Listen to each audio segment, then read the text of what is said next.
નમસ્કાર, તમે જોઈ રહ્યા છો મંતવ્ય ન્યૂઝ અને સિટી પલ્સ 2026 સાથે હું આપની સાથે મહેન્દ્ર। ગુજરાતના રમતગમત ક્ષેત્રમાં 2000 કરોડથી વધુની ફાળવણી સાથે ગોલ્ડન યુગની વાત તો થઈ, પરંતુ વાસ્તવિકતાના મેદાન પર ચિત્ર કંઈક અલગ જ દેખાઈ રહ્યું છે। ખેલ મહાકુંભ જેવા મંચ અને આધુનિક સ્પોર્ટ્સ કોમ્પ્લેક્સ ચોક્કસ ગૌરવ વધારે છે, પરંતુ વધતા શહેરીકરણ વચ્ચે યુવાનો માટે ખુલ્લા મેદાનો ક્યાં ખોવાઈ ગયા? મહાનગરોમાં ગગનચુંબી ઇમારતો વચ્ચે પીસાતા બાળપણને હવે રમવા માટે મોંઘા ટર્ફ ગ્રાઉન્ડનો સહારો લેવો પડે છે। શું પ્લેગ્રાઉન્ડ વગરની શાળાઓ ખરેખર ઓલિમ્પિકના સપના સાકાર કરી શકશે? માત્ર ભવ્ય સ્ટેડિયમો જ પૂરતા નથી, સામાન્ય પરિવારના બાળકને પણ યોગ્ય મેદાન અને સાધનો મળે તે સમયની માંગ છે। જો આપણે યુવા ભારતને રમવા માટે ખુલ્લું આકાશ અને પૂરતી તક આપીશું, તો જ તેઓ આંતરરાષ્ટ્રીય ફલક ઉપર મેડલ જીતીને પરત આવશે। વધતી જતી શહેરી ભીડમાં દરેક ખેલાડીને પોતાનું રાઇટ ટુ પ્લેનો સાચો અધિકાર મળે તે અત્યંત અનિવાર્ય પાસું બન્યું છે। સિટી પલ્સ 2026માં આજે આ જ મુદ્દે લોકોના મંતવ્યો જાણવા છે અને શરૂઆત કરવી છે અમદાવાદથી। ત્યારે આવો જોઈએ અમદાવાદની જનતાના મંતવ્યો શું છે। એક તરફ રમતને પ્રોત્સાહન આપવા માટે રમતમાં લોકો આગળ વધે, બાળકો આગળ વધે તે માટેનો પ્રયાસ રાજ્ય સરકાર અને કેન્દ્ર સરકાર કરતી હોય છે, પરંતુ આ પાછળ કેટલી વસ્તુઓ હજી પણ ઘટે છે અથવા તો હજી વસ્તુ જે છે તે બીજા દેશ કરતાં આપણામાં નથી। અમદાવાદવાસીઓ જાણીએ કે શું પરિસ્થિતિ છે। અચ્છા જોર્જભાઈ, એ જણાવશો કે રમતમાં આપણે આગળ થવાની વાતો થઈ રહી છે? ફક્ત વાતો પેપર ઉપર થાય છે, પ્રેસ કોન્ફરન્સમાં થાય છે, પરંતુ તમને કહેવા માંગુ છું કે નેશનલ ગેમ્સ હોય કે અન્ય ગેમ્સમાં જ્યારે આપણા ભારતીય ખેલાડીઓ ભાગ લેતા હોય છે તો એમને શું સગવડો આપવામાં આવે છે તમે જોઈ શકો છો કે એમને કોઈ સગવડ હોતી નથી। કેટલાકને તો જાતે સગવડ કરવી પડે છે। બીજા દેશના જ્યારે જતા હોય છે તો એના જે કોચની સાથે સાથે જે સગવડો વીઆઈપી સગવડો આપવામાં આવે ત્યાં આપવામાં આવતું નથી। હવે અમદાવાદની કરીએ, ઓલિમ્પિકની વાતો કરતા તો અહીંયા સ્પોર્ટ્સ સંકુલ છે, એક બિલ્ડિંગ બનાવતા હતા, એમાં પાણી ભરાયું, એ બિલ્ડિંગ એમને જર્જરિત હાલતમાં પડ્યું છે, ત્યાં સાધનો નથી, કોચ નથી। અરે એ તો છોડો, અહીંયા એલજી કોર્નરનું મેદાન છે, ત્યાં ક્રિકેટ રમનારને સાધનો એનું વ્યાપારીકરણ કરવામાં આવ્યું, જીમ કોકને ભાડે આપવામાં આવ્યું। ઘણા બધા ગ્રાઉન્ડ છે અહીંયા, ઘણા બધા આ સ્પોર્ટ્સ સંકુલ તમે જોયું તો ત્યાં ઇન્ડોર સ્ટેડિયમ તો બરાબર છે, પણ આઉટડોર સ્ટેડિયમની સ્થિતિ ખરાબ છે। જેમ કે આગળ જોર્જભાઈએ કીધું કે ત્યાં એક બિલ્ડિંગ બનતું હતું, ત્યાં એ એકદમ જ ખરાબ છે। ઘણા બધા ગ્રાઉન્ડ તમે જુઓ તો આ જામફળવાડી બાજુ જાઓ, ત્યાં દૂર ગ્રાઉન્ડોની સ્થિતિ જ બરાબર નથી।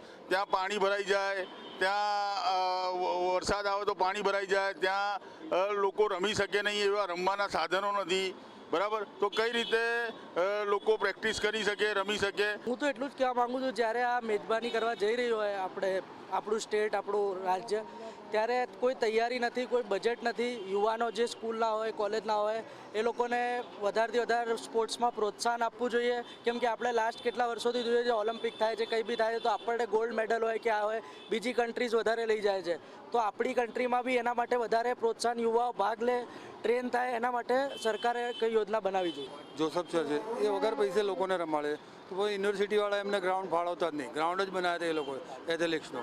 અને ઘણા ગ્રાઉન્ડ એવા છે કે રમી જ ના શકે છોકરાઓ, કે જેને આમ સારો રમતો છોકરો એને લેવાનું નહીં, અને એવું કોઈ ગ્રાઉન્ડ જ નહીં છે, તો આમ ઓલિમ્પિક કેવી રીતે કરશે મને જ નહીં ખબર। ઓલિમ્પિકની મેજબાની કરતો હોય ત્યારે ગુજરાતની અંદરથી ટેલેન્ટેડ ગામડાઓની અંદર, પૂર્વ વિસ્તારની અંદર ખૂબ જ ટેલેન્ટ છે, પણ ત્યાં આગળ પ્રાથમિક જે સુવિધા આપવી જોઈએ, જે ગ્રાઉન્ડ હોવા જોઈએ, જે ટ્રેકો બનવા જોઈએ, એ પશ્ચિમ વિસ્તારમાં બનાવે છે, પણ પશ્ચિમ વિસ્તાર ટેલેન્ટ કરતાં તો પૂર્વ વિસ્તારમાં સૌથી વધારે છે। પણ પૂર્વ વિસ્તારની અંદર પ્રાથમિક સુવિધાઓ ન મળતી હોય તો એ બાળકોનું ટેલેન્ટ ત્યાંને ત્યાં મૂર્છાઈ જાય છે। કે જે રીતે ક્રિકેટ અને ટેનિસને આ લોકો પ્રોત્સાહન આપી રહ્યા છે, તો એવી રીતે જે અન્ય જે સ્પોર્ટ્સ છે એને પણ પ્રોત્સાહન આપે તો આપણે અમેરિકા અને ચાઇના કરતાં પણ આગળ વધી શકીએ, કેમ કે આપણી જોડે જેટલી ક્ષમતા છે એ બહુ અલગ છે। યુવાઓ છે, ટેલેન્ટેડ મહિલાઓ છે, ટેલેન્ટેડ યુવતીઓ છે, પરંતુ જે કમી રહી છે તે પ્રાથમિક સુવિધા અને સાથે રમતગમતના જે વધારે પડતા જે સ્ટેડિયમો હોવા જોઈએ, તો સુવિધા હોવી જોઈએ, તેવી સુવિધા ના હોવાના લીધે ક્યાંક ને ક્યાંક ટેલેન્ટ છે તે મૂરઝાઈ રહ્યું છે। કેમેરામેન રશ્મિન પટેલ સાથે મીર દુધરેજા, મંતવ્ય ન્યૂઝ, અમદાવાદ। ત્યારે આજ મુદ્દે વડોદરાની જનતાના મંતવ્ય શું છે, આવું જોઈએ। ગુજરાતમાં કોમનવેલ્થ અને ઓલિમ્પિક રમાવાની છે. ગુજરાત માટે ગૌરવની વાત છે. ગુજરાતમાં વિશ્વભરના ખેલાડીઓ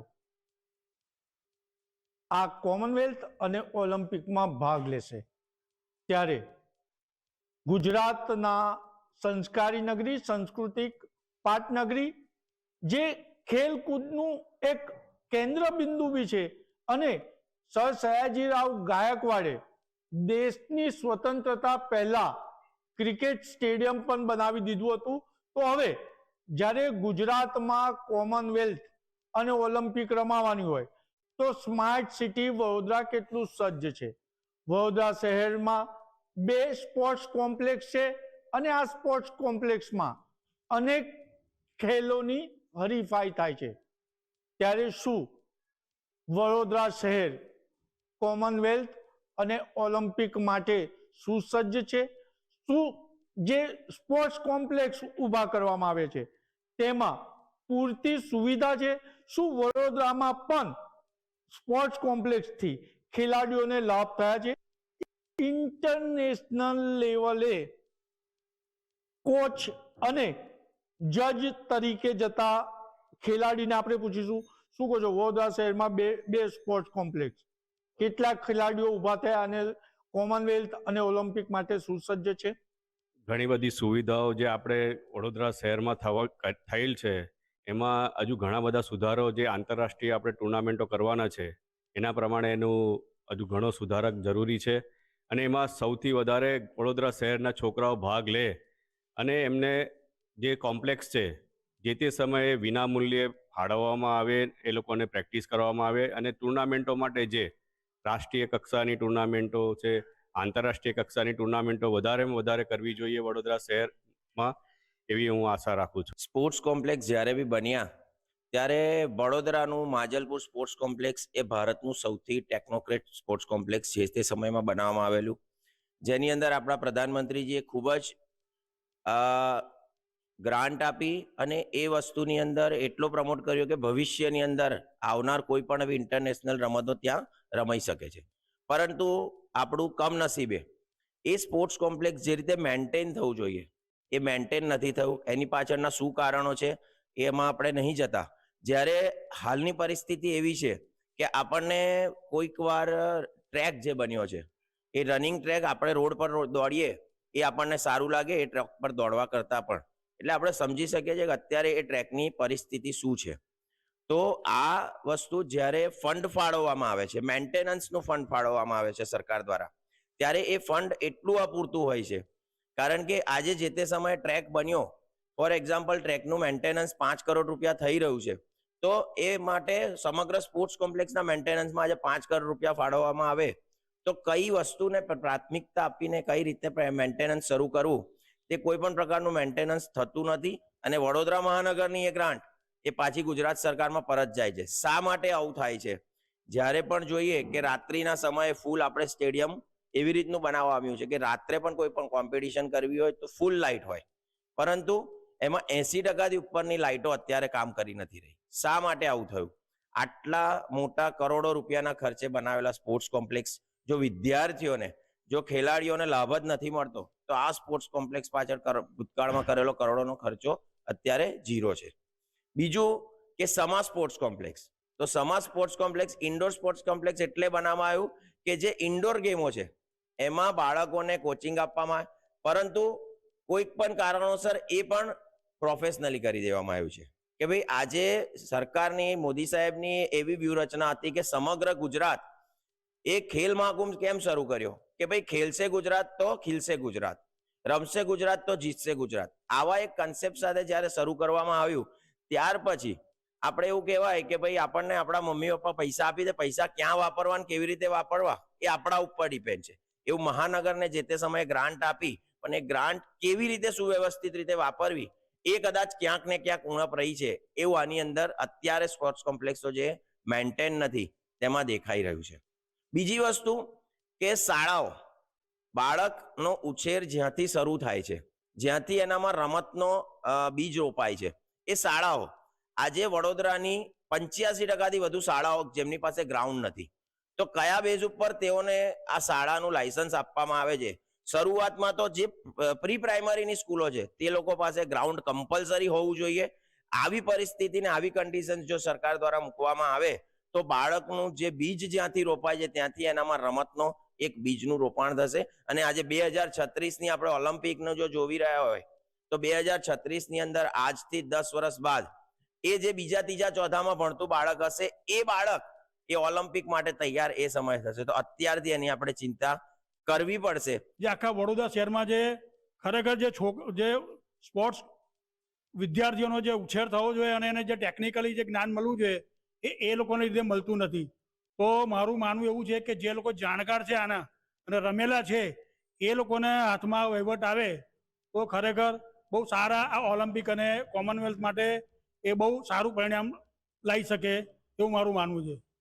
આપણી સાથે અજીતભાઈ છે. અજીતભાઈ, તમે અનેક ખેલાડીઓ પેદા કર્યા છે.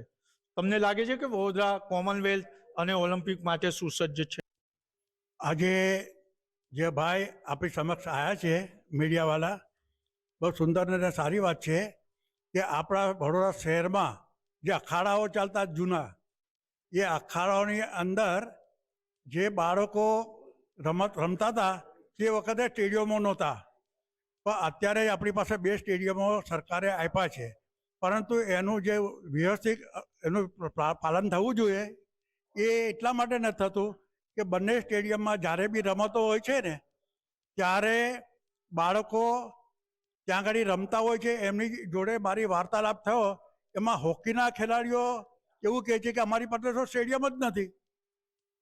તો મને નવાઈ લાગી કે આપણી પાસે 2 સ્ટેડિયમ હોવા છતાં એ બાળકો એવું બોલે છે કે આપણી પાસે સ્ટેડિયમ નથી. તો આ સ્ટેડિયમ છે તો કે એની પાસે અમારે પરમિશન કોની પાસે લેવા જવી કે છે, અને લેવા જઈએ તો આપતા નથી કે છે, અને એમની પાસે એટલો પૈસો નથી. એટલે 2 સ્ટેડિયમની અંદર જે બાળકોની સુવિધા માટે બનાવ્યા છે એમને પૂરતી સુવિધા મળવી જ જોઈએ. અને જે બાળકોને માટે જે સંસ્થાઓ છે એ સંસ્થાઓની જોડે વાર્તાલાપ કરીને આ સુવિધાને પૂરું કરવું બહુ જરૂરી છે. આ હતા લક્ષ્મીનાથ વ્યાયામ શાળાના સંચાલકો અને ખેલકૂદ રમત પ્રેમીઓ. તેમના અનુસાર સંસ્કારી નગરીમાં સ્પોર્ટ્સ કોમ્પ્લેક્સ તો બનાવી દીધા, પરંતુ સ્પોર્ટ્સ કોમ્પ્લેક્સ ચલાવવા જેમને આપી દીધું છે એ રમત રમી રહ્યો છે. જે સ્પોર્ટ્સ કોમ્પ્લેક્સમાં રમત રમાવી જોઈએ એના વહીવટમાં રમત રમાઈ રહી છે. અને જ્યારે ગુજરાત માટે ગૌરવની વાત હોય કે કોમનવેલ્થ અને ઓલિમ્પિક રમાવાની હોય તો વડોદરામાં થયેલ ખર્ચ પણ ખેલાડીઓને લાભ કરતા થવો જોઈએ. હજુ 10 વર્ષ બાકી છે. ખરેખર તો સ્માર્ટ સિટી વડોદરા મહાનગરપાલિકા અને સ્પોર્ટ્સ ઓથોરિટીએ જાગૃત થવાની જરૂર છે અને વહીવટ કરતા જે રમત રમી રહ્યો છે એના કરતા સ્પોર્ટ્સ કોમ્પ્લેક્સમાં રમત રમાય એ તરફ ધ્યાન આપવું જોઈએ. કેમેરામેન મિલિંદ મેલે સાથે નિલેશ બ્રહ્મભટ્ટ, મંતવ્ય ન્યૂઝ, વડોદરા. ત્યારે આજ મુદ્દે રાજકોટની જનતાના મંતવ્ય શું છે આવો જોઈએ. ગુજરાતના મહાનગરોમાં રમતગમત માટે યુવાનોને ખરા અર્થમાં ઇન્ફ્રાસ્ટ્રક્ચર મળે છે કે કેમ, આ એક વિષય ક્યાંક ને ક્યાંક યુવાનો હાલ અત્યારે પૂછી રહ્યા છે.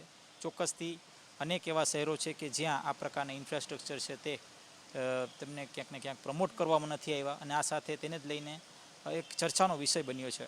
આપણી સાથે રાજકોટથી ખેલાડીઓ અને કોચ છે એમની સાથે જ વાત કરીશું. તેઓ શું કહી રહ્યા છે મામલે, શું કહેશો રમતગમત મામલે ગુજરાતના જે મહાનગરોમાં ઇન્ફ્રાસ્ટ્રક્ચર જે પ્રકારનું હોવું જોઈએ તે ખરા અર્થમાં છે કે કેમ? આપણે, મારું નામ છે મહેશ દિવેચા, હોકી કોચ, રાજકોટ. પ્રથમ દ્રષ્ટિએ હું રાજકોટથી જ વાત કરીશ કે રાજકોટ શહેરમાં અત્યારે જોવા જઈએ તો મહાનગરપાલિકા દ્વારા ઘણા ઇન્ફ્રાસ્ટ્રક્ચર ઊભા કર્યા છે ઇન્ટરનેશનલ. એ બાબતે ખૂબ ગૌરવની વાત છે આપણી. પણ એક ટકોર ખાલી મહાનગરપાલિકાને છે કે જે ઊભું કરે છે એની પાછળ એનું મેન્ટેનન્સ છે ને એ પણ એટલું જ જરૂરી છે. એમાં આપણે પાછા પડીએ છીએ. અને ગુજરાત લેવલે તમે જ્યારે જોવા જાઓ છો ત્યારે ગુજરાત સરકાર અત્યારે જે સ્પોર્ટ્સ માટે કરી રહી છે, ઇન્ફ્રાસ્ટ્રક્ચર ઊભા કરી રહી છે, સામે ખેલાડીઓની સંખ્યા જોઈએ તો ઘણી ઓછી છે. તો કે શા માટે? કે આજે સ્કૂલ લેવલ જોઈએ, કોલેજ લેવલ જોઈએ કે ત્યાંથી બાળકોને પુશઅપ મળતું નથી. અને શા માટે નથી મળતું એના કારણો તમામ વાલી અને જે આપણા અધ્યાપકો છે એને આપણે ખોજવું જોઈએ અને બાળકોને આ તરફ વાળવા જોઈએ. તમે શું કહેશો? શું નામ તમારું અને શું કહેશો? કેના ખેલાડી છો તમે? મારું નામ આર્યન છે. હું સ્વિમિંગનો ખેલાડી છું. વોટર ખાસ શું કહેશો કે ગુજરાતમાં ઓલિમ્પિક્સને લઈને જે માળખું તૈયાર થવું જોઈએ તે ખરા અર્થમાં તે તૈયાર છે કે કેમ? આપણે ખરા અર્થમાં જોઈએ તો અમદાવાદમાં ખાસ કરીને એક્વેટિક્સ માટે જે માળખું છે કે અમદાવાદમાં સરદાર પટેલ સ્ટેડિયમમાં એક સ્વિમિંગ પુલ છે, સાથે બીજા નવા સ્વિમિંગ પુલ બને છે. તો હું એક્વેટિક્સમાં જોડાયેલો છું, તો મને જે નોલેજ છે એ પ્રમાણે અમદાવાદમાં એક ઓલિમ્પિકને આપણે હોસ્ટ કરી શકીએ એવું માળખું તૈયાર થઈ રહ્યું છે. પણ આપણે રાજકોટ જોઈએ તો રાજકોટમાં એટલું સ્વિમિંગ માટે, વોટર પોલો માટે નથી, એ ઇન્ફ્રાસ્ટ્રક્ચર નથી. તમે શું કહેશો? શું નામ તમારું? Yogesh Chavda, badminton player. યોગેશભાઈ, શું કહેશો? ખાસ તો ટેલેન્ટ શોધવા માટે જે સરકારનું જે આયોજન હોય છે, જિલ્લા સ્તરનું, રાષ્ટ્રીય સ્તરનું જે આખું જે આયોજન હોય છે તે ખરા અર્થમાં કેટલું સફળ થાય છે અને તેમાં કેટલા ખેલાડીઓ ભાગ લે છે? ખેલાડીઓમાં તો અત્યારે નાના છોકરાઓ તો બહુ પાર્ટિસિપેટ કરે છે અને ખરેખર બેડમિન્ટનમાં તો અત્યારે ઘણું સારું છે રાજકોટમાં. મેન્ટેનન્સ જે સરે વાત કરી, મેન્ટેન થોડુંક છે એવું, પણ તોય આપણે સ્થળો બહુ બધા બનેલા છે અત્યારે. એ લોકોમાં કોચિંગ ઉપલબ્ધ તો છે જ, પણ તમે જોવા જાઓ તો એડવાન્સ લેવલે નથી. તમે બેઝ છે કે બેઝિક જે ટુર્નામેન્ટ એટલે જે પ્લેયર્સ હોય છે નાના છોકરાઓને એને પૂરતું મળી રહે છે, પણ એડવાન્સ લેવલનો જે નથી. તમે શું કહેશો? અત્યારે બેઝિક લેવલમાં અમુક છોકરાને ખબર નથી કે ભાઈ આગળ શું કરવું, કેવી રીતે કરવું, કે લેટ થઈ જાય છે, એ લીધે એ લોકોની પ્રેક્ટિસ તૂટે છે, પ્રેક્ટિસમાં ધ્યાન નથી દઈ શકતા પ્રોપર. એટલે પછી ટુર્નામેન્ટ ટાઈમે છે ને અમુક છોકરાઓ લેટ આવે ને એટલે એ લોકોનો મેચ રમવા ન મળે, એટલે એ લોકોને લેટ ગો કરવું જ પડે અને ટુર્નામેન્ટવાળા કાંઈ કરી ન શકે એવી રીતે. તો ટ્રાફિકને લઈને એટલું જ છે કે ભાઈ ટ્રાફિક રૂલ ફોલો કરો અને પછી જે સ્થળે જવાનું છે ત્યાંથી થોડાક વહેલા નીકળો એવી રીતે. આપણી સાથે ખાસ તો જે ખેલાડીઓ અને જે કોચિંગ કોચ જે છે તેઓએ મંતવ્ય ન્યૂઝ સાથે વાત કરતાં જણાવ્યું કે હાલ સરકાર દ્વારા ખૂબ જ સારા ક્યાંક ને ક્યાંક પ્રયાસો થઈ રહ્યા છે, પણ ક્યાંક ને ક્યાંક જે અધિકારીઓની આળસના કારણે અનેક જે રમતગમતને લઈને જે કાર્યો થવા જોઈએ તે નથી થતા, તેમાં ઉણપ રહી જાય છે. આ એક ચર્ચાનો વિષય છે, પણ સાથે સાથે જો જોવા જાય તો એક ચિંતાનો વિષય પણ છે. ક્યાંક ને ક્યાંક આને જ લઈને સરકારે જાગૃત થઈને કામગીરી કરવી જોઈએ. આ પ્રકારની પ્રતિક્રિયાઓ હાલ મળી રહી છે. લલિત વ્યાસ, ગુરુકુંડલ, રાજકોટ. ત્યારે આ જ મુદ્દે સુરતની જનતા શું કહી રહી છે આવો જોઈએ. ગુજરાતમાં જે હિસાબે શહેરીકરણ કરવામાં આવ્યું છે, ખાસ કરીને જ્યારે ઓલિમ્પિક સામે આવી રહ્યું છે તો પ્રશ્ન એ જ ઊભો થઈ રહ્યો છે કે શું ઓલિમ્પિકને આપણી પાસે ગ્રાઉન્ડ છે, અને ખાસ કરીને જે છોકરાઓ છે એ લોકોને રમતગમતની સુવિધા છે, એ લોકોને ગ્રાઉન્ડ મળી રહ્યું છે. એ લઈને આપણી જોડે યુવા છે એમની જોડે વાત કરશું. શુભમભાઈ, જે ઓલિમ્પિક આવી રહ્યું છે શું કહેશે આપણી જોડે જે નવા છોકરાઓ આવી રહ્યા છે, નવા ટેલેન્ટ આવી રહ્યું છે, એ લોકો માટે ગ્રાઉન્ડ છે, ઓલિમ્પિકમાં જવા માટે પૂરતા ઇન્સ્ટ્રુમેન્ટ છે, સુવિધા છે? અત્યારે આપણે ભારત સરકાર જે છે એટલો બહુ બધા પ્રયત્ન કરે છે કે આપણા દેશથી જેવું નીરજ ચોપડા આપણને ગોલ્ડ મેડલ અપાવ્યા પછી બધા ભારતવાસી નીરજ ચોપડાને જાણી ગયા અને પછી અલગ અલગ તેને પ્રોત્સાહન આપ્યા લાગ્યા. એવું રીતે ભારત સરકાર અત્યારે અલગ અલગ જગ્યા અલગ અલગ ફંડો આપે છે, બટ જે જમીની સ્તર પર છે તે જમીની સ્તર સુધી પહોંચતા નથી. આજે આપણે વાત કરીએ તો અલગ અલગ યુનિવર્સિટીમાં આપણે સ્પોર્ટ્સ ગ્રાઉન્ડ દેખીએ, સ્પોર્ટ્સ કોમ્પ્લેક્સ દેખીએ, બધી જગ્યા જે છે જર્જર હાલત થઈ ગયા છે. આપણે જે અત્યારે ગોલ્ડ મેડલ નીરજ ચોપડા અપાવ્યો, પરંતુ એના સરખામણીમાં અમેરિકા, ચાઇના જેવા દેશો છે તેમને 200, 300 ગોલ્ડ મેડલ મળે છે. જ્યારે ઇન્ડિયા, ભારત આટલો મોટો દેશ છે, આટલી બધી જનસંખ્યા છે, તેમ છતાં ફક્ત એક ગોલ ઇન્ડિયાને ફક્ત એક ગોલ મળી શકે છે. તો એના માટે ઇન્ડિયાએ ખૂબ મહેનત કરવાની જરૂર છે. સ્થળ પર બધા કાર્યક્રમો, સ્પોર્ટ્સ બધું થવું જોઈએ, જેનાથી આપણા યુવાનોને ઘણા બધા ગોલ્ડ મેડલ મળે ઓલિમ્પિક્સમાંથી અને આપણા ભારતનું જ નામ રોશન થશે એનાથી. તો આપણે એક જ દરખાસ્ત કરીએ કે સ્પોર્ટ્સને બધું ને થોડું પ્રોત્સાહિત કરીને કામ કરીએ એની ઉપર, અને ગવર્મેન્ટને પણ કહીએ કે થોડું સ્પોર્ટ્સ પર ધ્યાન આપે, જેનાથી આપણે સ્પોર્ટ્સને બધું સારી રીતને ઉજવણી થઈ શકે અને આપણે ઇન્ડિયાનું ભારતનું નામ રોશન થઈ શકે. સિટીમાં તમે ફરશો તો તમે ગ્રાઉન્ડની મુલાકાત લેશો, તમે જોઈ શકશો અહીંયા હોકી ગ્રાઉન્ડ છે, દોડવા માટેનું ગ્રાઉન્ડ છે, જીમ છે, અમારી પાસે ક્રિકેટ ગ્રાઉન્ડ છે. એની હાલત ખૂબ જર્જરિત છે.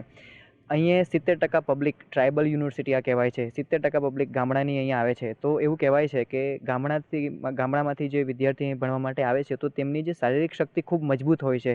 તેઓ જ્યારે કોઈક રમતગમતમાં ભાગ લેતા હોય ત્યારે આપણને દેખાઈ આવે છે કે આમને જો પૂરતી ટ્રેનિંગ અથવા તો પૂરતો સપોર્ટ અથવા તો પૂરતી એમને જે ન્યુટ્રિશન જે એમને પૂરતા જે મળવા જોઈએ એ એમને નથી મળતા. જેથી કરીને તમે રમતગમતના તમે કોઈક ગેમની તમે આયોજન નથી કરવામાં આવતું. ત્યારબાદ તમે ખેલ મહાકુંભ તમે જોઈ શકો છો.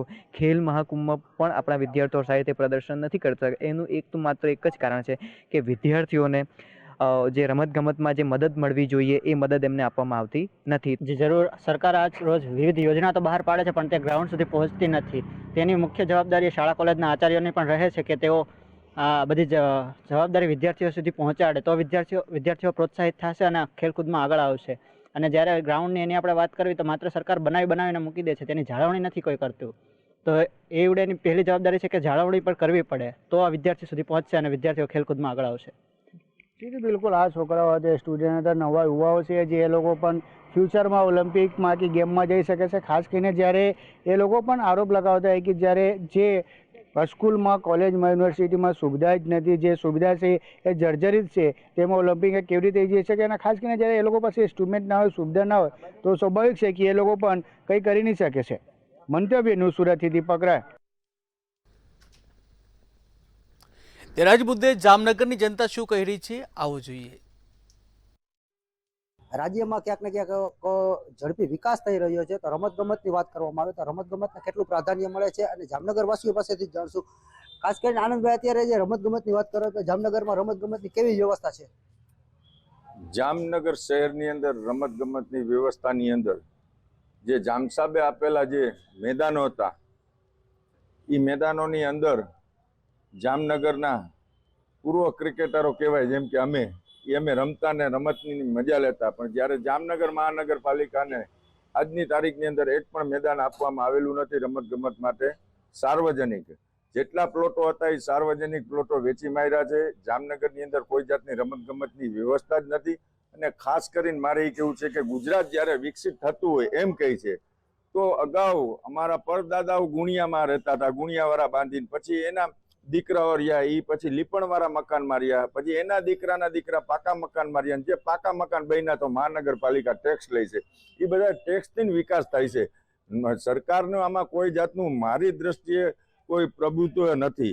ગુજરાત તમે વાત કરી તો અત્યારે જામનગરમાં આપણે જોઈ તો જામ સાહેબથી વખતે રણજી ટ્રોફી રમાઈ રહી છે. ત્યારે આ લોકોના આ જે ગ્રાઉન્ડ અને જે ક્રિકેટ જામનગર વાસીઓને આપેલા છે પણ અત્યારે જામનગર મહાનગરપાલિકા ખાલી કાગળો ઉપર જ બતાડે છે. અહીંયા મેદાન ફાળવી દીધું છે, વहाँ મેદાન ફાળવી દીધું છે, ખાલી કાગળ ઉપર જ વિકાસ છે. બાકી ક્યાંય મને નથી લાગતું ક્યાંય મેદાનનું કામ ચાલુ હોય કે ફાળવી દીધા હોય. ગુજરાત છે એ હાલમાં ઓલિમ્પિક છે એનું નેતૃત્વ કરવા જઈ રહ્યું છે. તો ઓલિમ્પિક જેવી ગેમ્સની અંદરમાં માત્ર ક્રિકેટ કે સામાન્ય જે ગેમો છે એનાથી વિશેષ ઓલિમ્પિકની અંદરમાં ઓલિમ્પિક સ્વિમિંગ છે, જિમ્નાસ્ટિક છે, કુસ્તી છે, કબડ્ડી છે, ખોખો છે. આના માટેના જે વિશેષ ગ્રાઉન્ડો જોઈએ, જે મેદાનો જોઈએ એ જામનગર પાસે નથી. જામનગર મહાનગરપાલિકા બની એને આજે ઘણા વર્ષો વીતી ગયા. જામનગર છે એ નગરપાલિકામાંથી મહાનગરપાલિકા સુધી પહોંચી ગઈ. પણ તેમ છતાંય જામનગરના યુવાનોનું કે રમતવીરોનું દુર્ભાગ્ય એ કહેવાય કે જામનગર માટે એક સ્વતંત્ર ક્યાંય ગ્રાઉન્ડ નથી. આજે આપણે જોઈએ છીએ કે જામનગર ના જામ રણજીતસિંહ જે ક્રિકેટના જન્મદાતા કહેવાય, ભારત માટે ક્રિકેટના જન્મદાતા એવા રણજીતસિંહના જો ગામની અંદરમાં એના યુવાનો માટે જો સ્વતંત્ર ક્રિકેટ મેદાન ન હોય, માત્ર ક્રિકેટ મેદાન છે ક્રિકેટ બંગલા ખાતે જ્યાં સિઝન બોલની અંદરમાં જે પ્રેક્ટિસ કરતા હોય એવા ક્રિકેટરો માટે છે. પણ જે લોકો ટેનિસ બોલની અંદરમાં ક્રિકેટ રમવા ઈચ્છતા હોય અથવા પોતાના ફિટનેસ કે પોતાના ફિટનેસની ડેવલપમેન્ટ માટે કામ કરવા ઈચ્છતા હોય એવા લોકોને જો ક્રિકેટ રમવું હોય તો એ લોકો માટે ક્યાંય મેદાનની વ્યવસ્થા નથી. અત્યારે એકેય ગ્રાઉન્ડ છે નહીં ક્રિકેટ રમવા માટે, હોકી રમવા માટે એકેય ગ્રાઉન્ડ છે નહીં. જે રમતવીરો છે એ હેરાન પરેશાન થઈને બીજા રાજ્યની અંદરમાં કે બીજા ગામની અંદરમાં રમવા આવેલા જાય છે. આપણે ઇતિહાસ ચેક કરીએ તો જામનગર ક્રિકેટની અંદરમાં ટોપ લેવલનો જામનગર કહેવાય.